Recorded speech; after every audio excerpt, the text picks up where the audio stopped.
I know I tell you, it just can't get any weirder. But I saw this. Somebody put their clothes in here.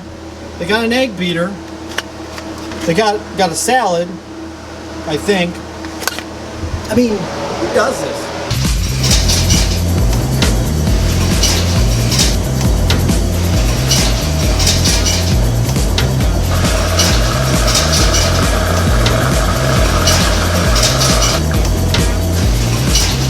You hear that? That's the sound of money. You wanna know what the sound of money is? That's it. Ching, ching, ching, ching, ching.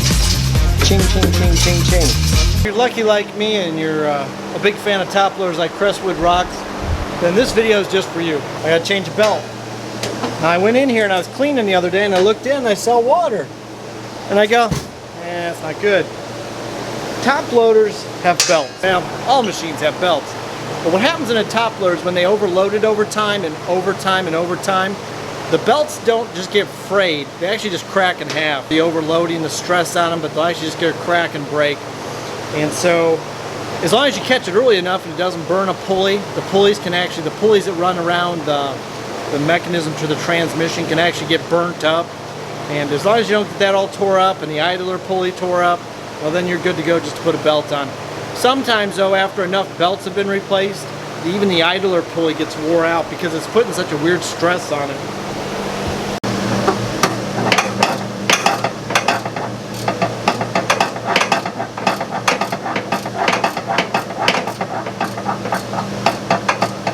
Now I use Loctite not just because they're a channel sponsor, but because I really like it. Now this bolt came out of the bottom nut, that castle nut, and that shaft actually, when it turns in the opposite direction, it locks in. It's like a plastic connection. So one way the machine just runs the agitator, the other way it runs a spin. And so what happened is that screw backed itself out all these years, turning the other direction. So I went ahead and used some Loctite, because you never know when you're going to need this stuff. It sure is handy, and a laundromat is no exception. So if you ever are in need of putting screws on, door latches, washers, anything that you don't want to take off in the future, put some Loctite on. You don't have to get crazy. A little dab will do you. Fire this thing up.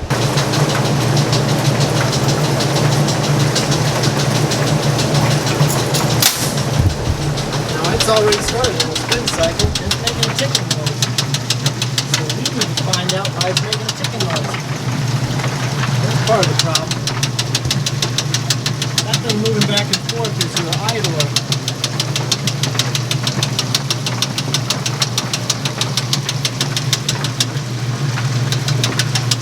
It must be bent. That's what I'm talking about, these noises. Once you own these things for a while, you'll start to figure out what all the noises are.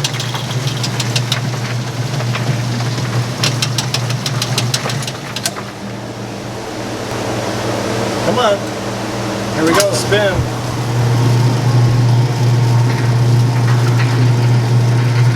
That's having some issues with that belt. See, that belt's going bad. So we still got to pull the belt off now. Let's go ahead and get that belt off before we ruin everything. Belts go bad, you also have the pump go bad. Now I've got spare pumps, they're cheap. So let's pull this belt off, see what it looks like.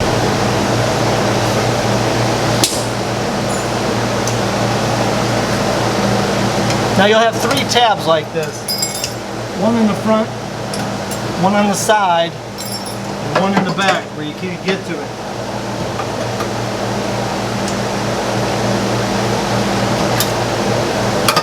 The pump just pops straight down, and that's where the shaft of the motor, the bottom of that motor, goes in. And the belt will just pop right off. Now see that belt's icky. That's an icky belt. You know, you can kind of see it, kind of not because my camera sucks. It's good belt, icky belt. Good, icky. Okay. Now I like to get this thing the hell out of my way. Usually it'll flop down and hit me in the face in a minute.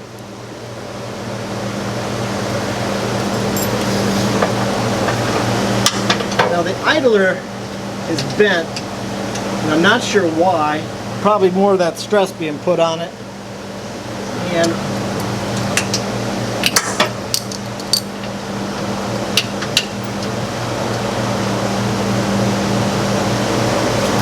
we're just going to get the belt on.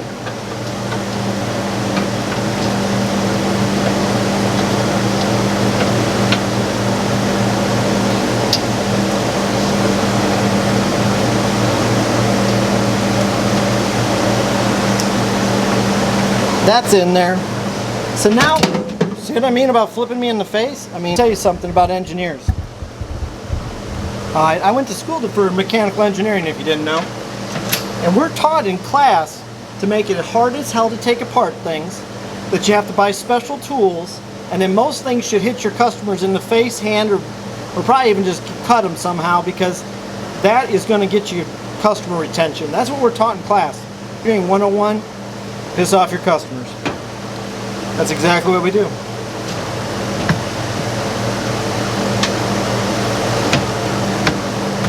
It just slides back up there. It's got these like dowel pins here you can kind of see.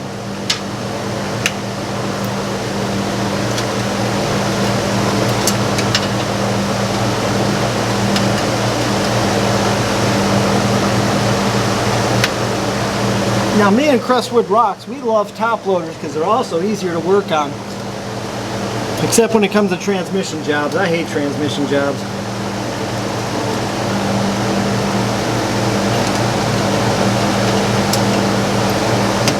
I wouldn't wish that on my worst enemy. Or my competition.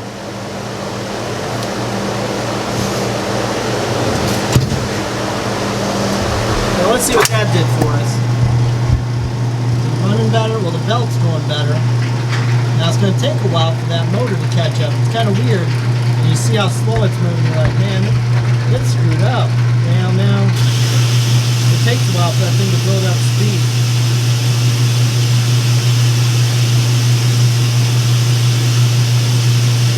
Now it's putting some rinse water in there to knock down any stuff on the side. And this should be running water out.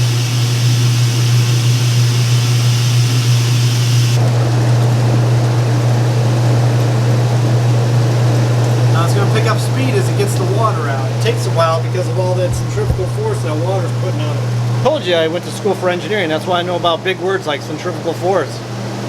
Tell a funny story about college. In the late 90s I was in school and I wanted to do my senior project on flipping houses. And my professor said, yeah, that's not really educational worthy. That was the day I realized I was in the wrong spot because I made more money off flipping houses in the late 90s than I made with any of the crap I learned in college.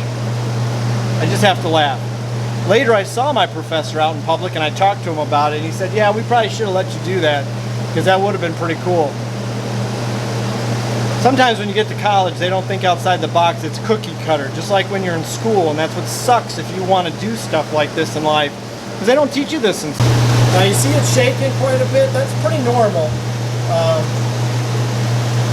The only thing that really holds it down are these springs. But that's pretty much normal. As long as you ain't hopping, like this part ain't hopping, we're in good shape. The thing ain't moving. Now you hear that high-pitched squeal? That is the bearing getting ready to go out in the future. Now it may cut out, it may not. See, this machine hasn't run in a few days. So that it might work itself out, it may not. But that is the bearing. That's the bearing, and that's not good. Because they're no more fun than a transmission. Because once you pop that seal, especially if it came from the factory this way, I mean, this has never had any work done to it. Resealing a top loader is a pain in the butt. So I'm hoping in the next couple of days it works itself out and it's just from sitting. We'll see. Now if you listened to me before, I told you not to use an impact to put these screws back in. As long as I don't get hog wild, I'll be okay.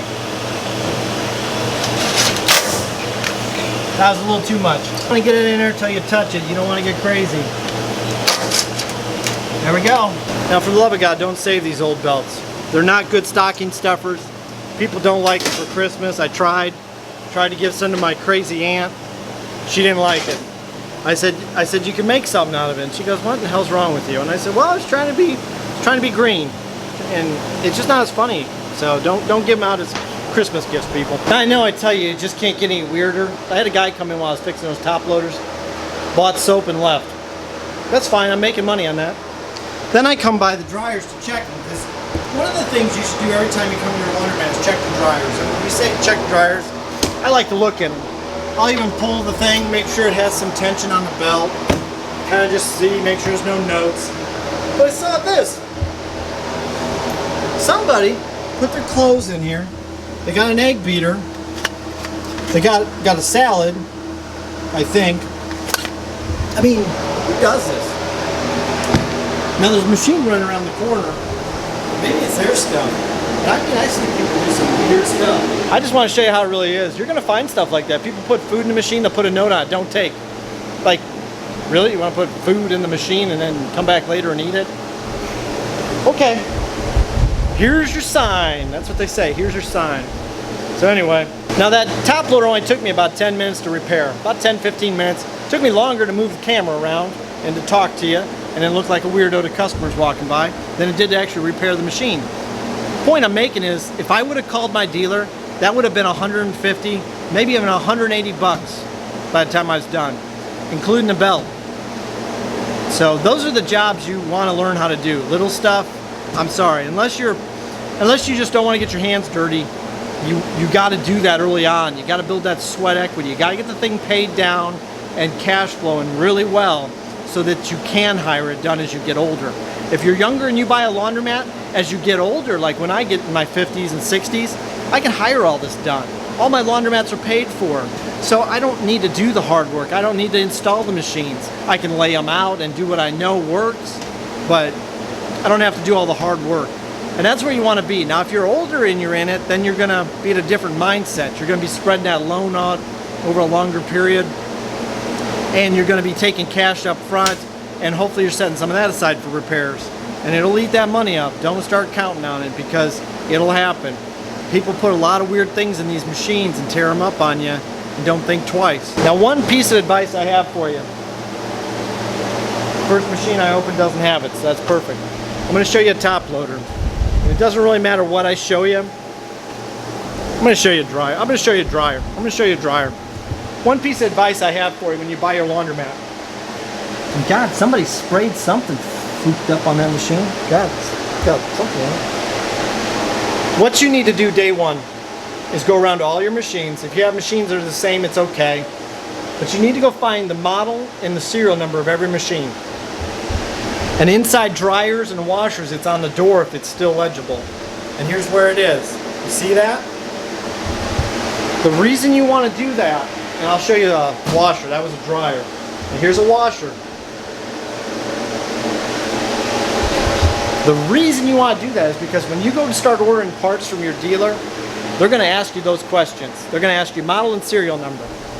Now, why are they going to ask you model number? Well, that's pretty basic. If you have a Ford, you want to know what the part's for. Now, serial number, you'd be like, well, why do they need to know that? Well, there's two reasons. One's really important, and the other one's sort of important. The sort of important one is because as they manufacture machines, they'll have serial breaks. So in the middle of production, they might change the drain valve.